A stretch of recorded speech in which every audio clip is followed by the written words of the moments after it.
guys, welcome to Bake-Along number 48. I'm Sarah from Beurre Pastry Shop, and today we're making marshmallows. I'm so excited. I feel like I brought up marshmallows way back when we did like the first candy edition, and I'm stoked to finally be making them with you today. However, I thought, gosh, just marshmallows, shouldn't we put them to good use as well? So we're going to make our marshmallows today, let them set overnight, that's the best thing to do, and then tomorrow we're going to be making incredibly rich, bittersweet drinking chocolate. We're gonna pop our marshmallows on top. I don't know, I think we have to toast one if we're gonna make homemade marshmallows. And this is a pretty simple process, requires some time in terms of time in the stand mixer and then some more time waiting while they dry out overnight, but it's worth every second. So let's get started. The first thing you're gonna wanna do is you do want a stand mixer. You're gonna need your whisk attachment, and you're going to put your gelatin and your first set of water, we have 2 sets of water, and this is just cold water, I just thought it'd be easier this way, into the bowl of your stand mixer. And maybe you baked with me last week, and then you'll know I actually have 3 out of 4 gelatin packets available following our crab dip. So I thought, oh, perfect. This is the right time to make marshmallows. So get all your gelatin into your cold water. We're gonna give it a little bit of a mix, make sure it's combined, and then we're gonna let that bloom.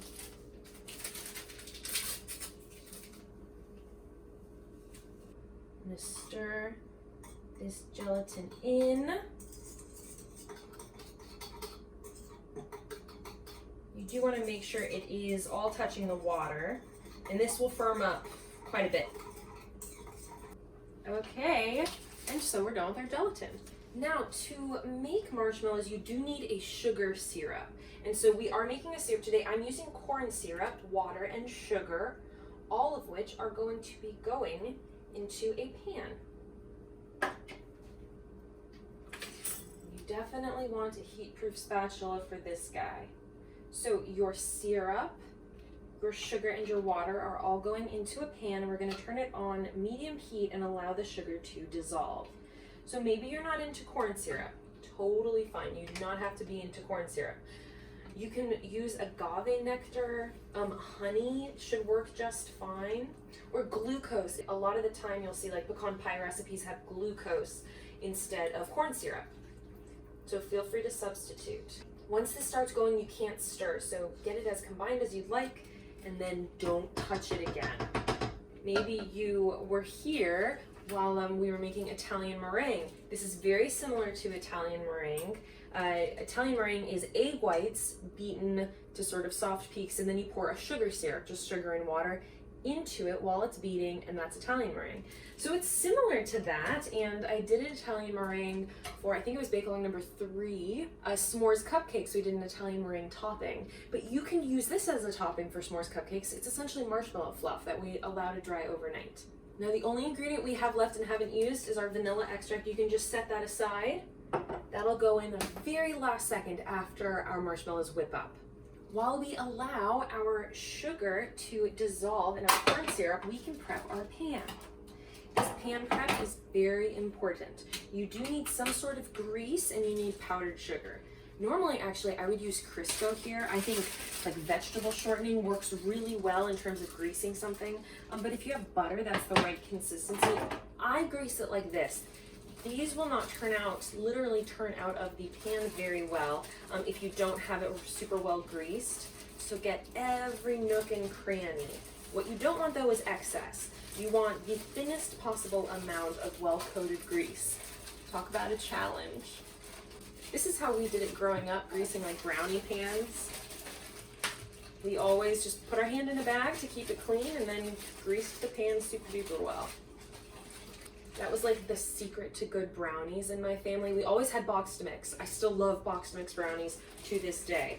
But I think it was my brother, who you've met, who is now a chef de cuisine and chef de patisserie. He was secretly greasing the sides of the pan when the box said that you should only grease the bottom of the pan. The brownies turned out so much better his way. It's like the secret. Why does Jacob make the best brownies? Well, then we found out. Okay, so it looks like I've got every nook and cranny. I'm going to pull out any excess bits of butter around the edges, and then we're going to generously coat this with sifted powdered sugar. You don't want any clumps on the bottom here. This is the type of thing you'll probably want to head to the garbage can or sink for eventually. I'm gonna give it a generous coating and then knock it out of the pan, meaning turn it upside down and sort of hit the pan. Either you can just hit it on your hand. I prefer giving it taps on the countertop, just one of the edges, to encourage any excess to come out. You don't have to be shy here. Give it a good coating because the excess will knock out. You want this to be as well coated as possible. As soon as we can see our sugar dissolving, that's when we're gonna put in our candy thermometer. If you don't have a candy thermometer, that's actually okay. It's a teeny bit trickier, but what you're doing is really getting involved in your ingredients. So the temperature we're looking for is softball, right around 240 degrees. Though softball does have a range. Okay, I'm back from the sink and I'm giving it one more generous coating, and this part doesn't need to stick, so don't knock this part out. First, you want to make sure that everything is already stuck to your pan, so you've got a good layer of powdered sugar down and you know it. And now you're just going to give it one more even coating.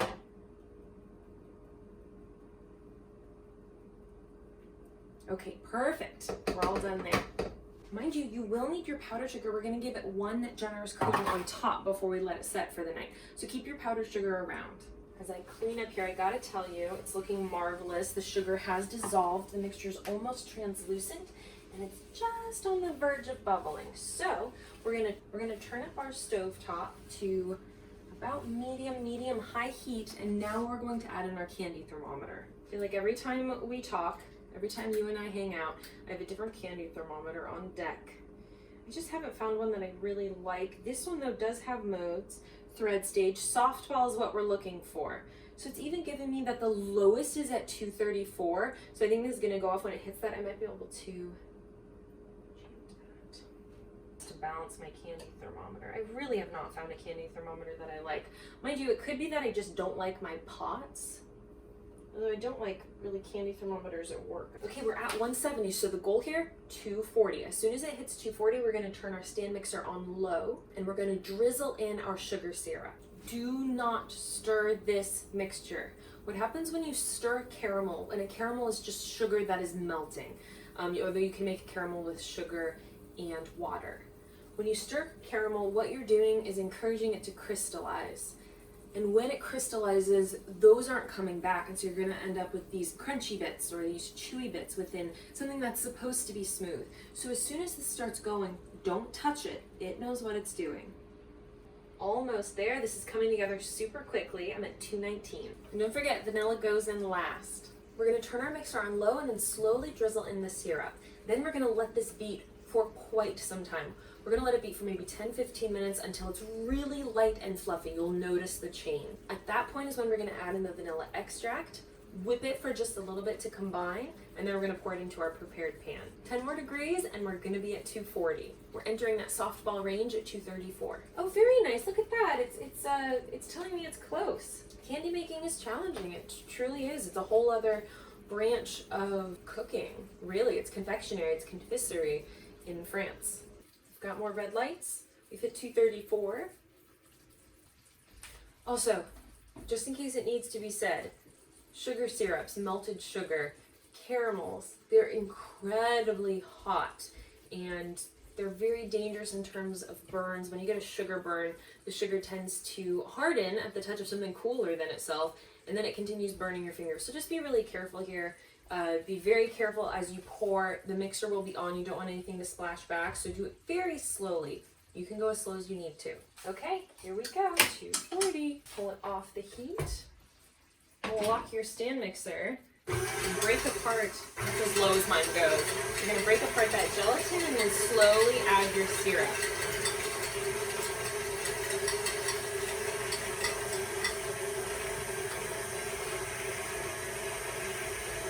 If you're really worried about burning yourself, pour the syrup down the side of the bowl, not directly into the whisk.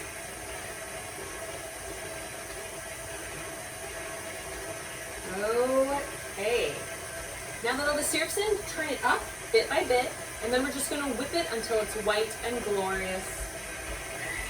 The bowl will almost be room temperature by the time this is done. It's right now very, very hot.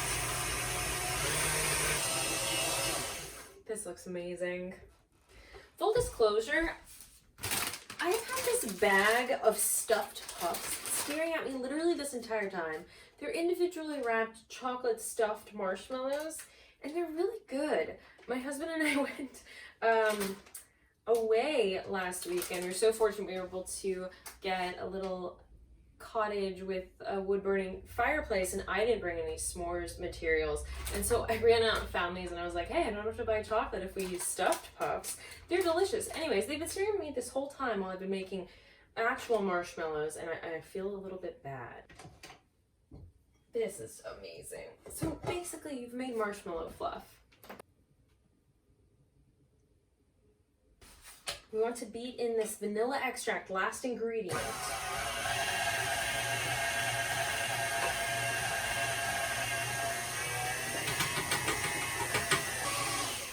All right, that's it.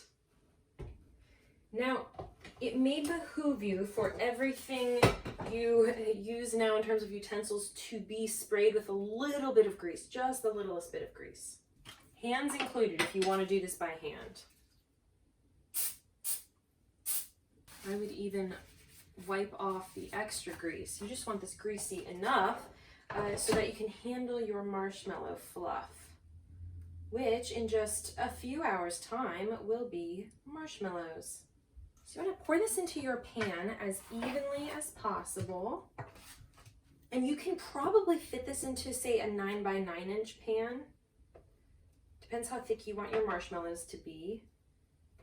This does beat up to quite a bit of marshmallow fluff. A little bit of grease to an offset, or your hands or a spatula, and spread this as evenly as possible. If it's coming up off your pan, that's actually a good sign. That means it's well coated. We're just trying to get this top layer as even as possible. If it's uneven, it doesn't really matter. Okay, perfect. Your last step is just one more dusting of powdered sugar on top.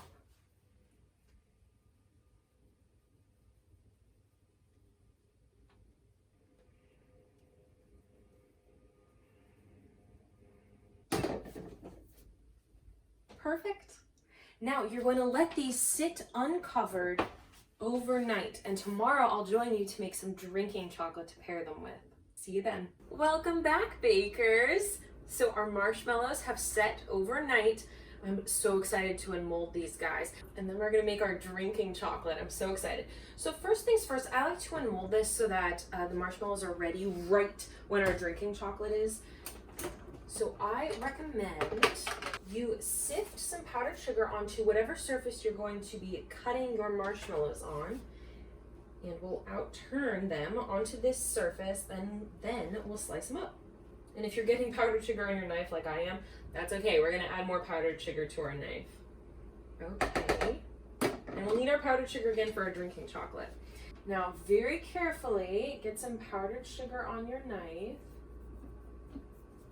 and then run it around the edge of your marshmallows.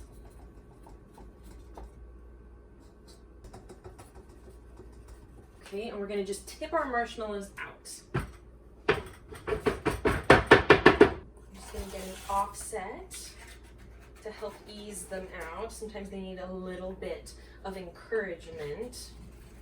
Gosh, if you guys were here last week with the crab dip, sometimes unmolding can be a very difficult and very rewarding experience. Okay, this is one reason we really greased and powdered sugared our pan. And if you have to do a little pulling, that's totally fine.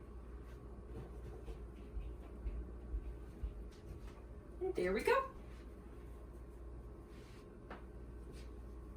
Okay, I just flipped my marshmallows over. Oh, these are amazing. And if you get powdered sugar everywhere like I did, no worries. And then you can cut these to as wide as you'd like. Be very careful as you add some powdered sugar to your knife. You can also dip your knife in hot water and then dry it off quickly before cutting.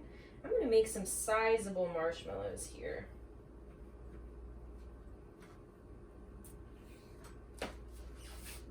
Beautiful.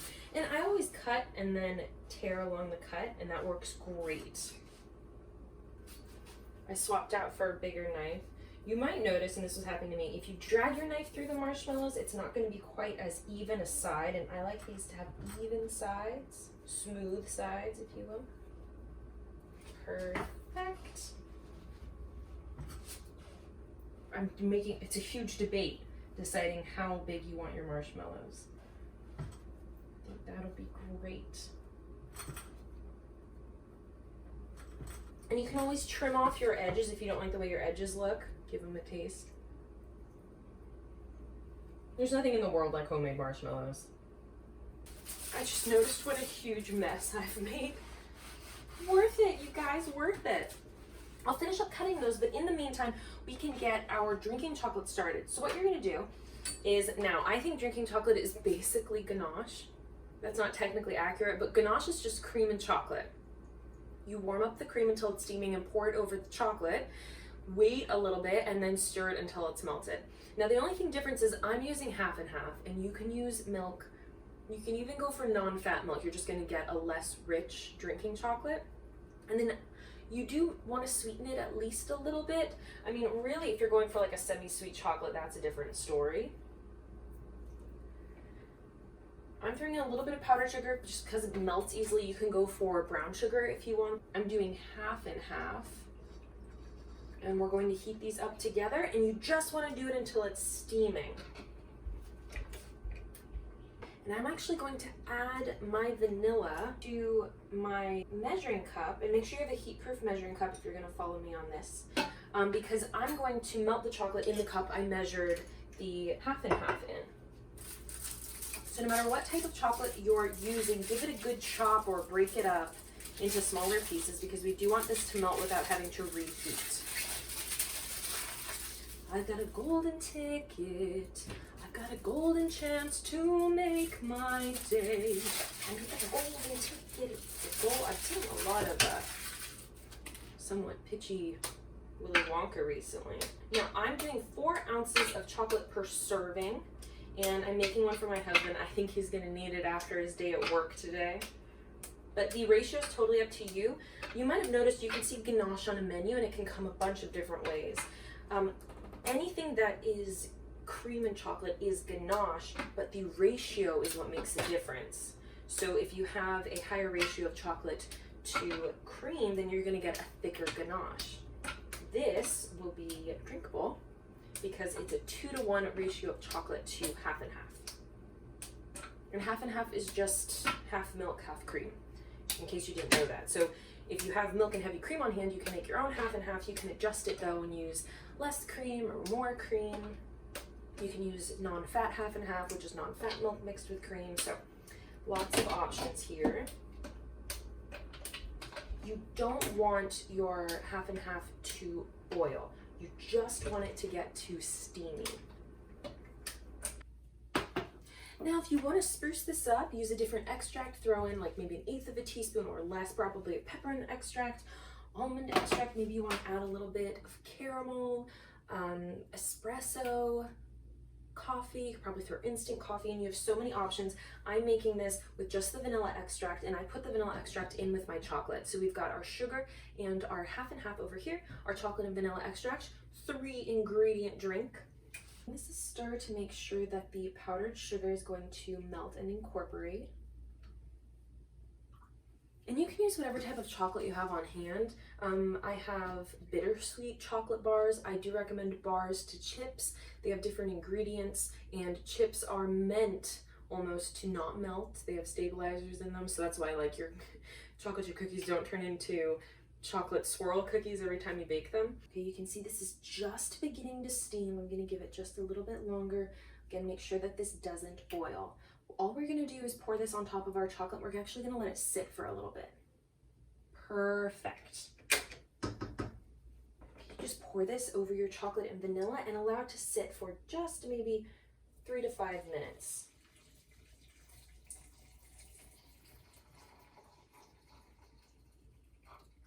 Okay, I happen to have all the ingredients for s'mores. I have this like half-eaten semi-sweet chocolate bar.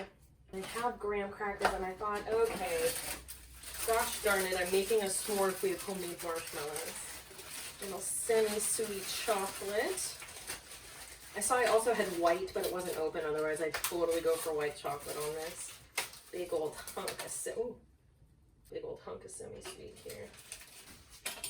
Okay, this has been sitting for a little bit. I'm gonna give it a stir.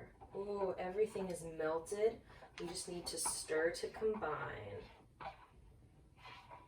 Oh, this smells heavenly already. And you do want to keep stirring. The longer you stir, the darker this will be in color, the more well combined it will be. I switched to a spatula just so I could better scrape the sides and make sure everything's getting into this half and half. And you can do this in a bowl. I'm doing it in a measuring cup to save on some dishes, but do whatever you'd like. Use as many dishes as you want. I'm letting that sit for just a moment because I really want to try this more. And what's nice is you can make marshmallows that are as big as your graham cracker halves. Okay, let's give this a torch.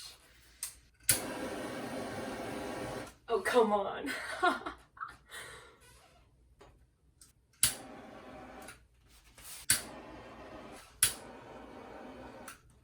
Oh, yes.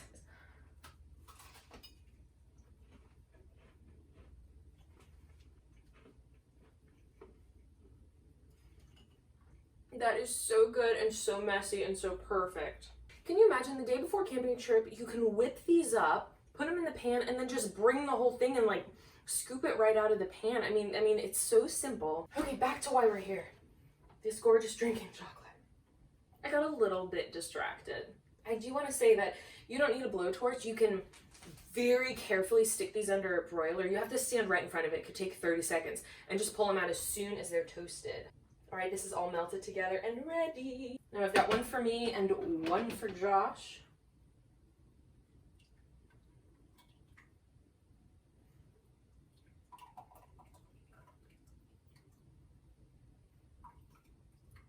Okay, I think it's time we tried this. Well, basically this is perfect, So instead of adding peppermint extract to the drinking chocolate, you can add it to the marshmallows and get peppermint marshmallows. It's all so versatile and seriously simple. So I hope you enjoyed this second or third foray into candy making. Not too bad, am I right? I highly recommend a blowtorch and a s'more as soon as you can get one.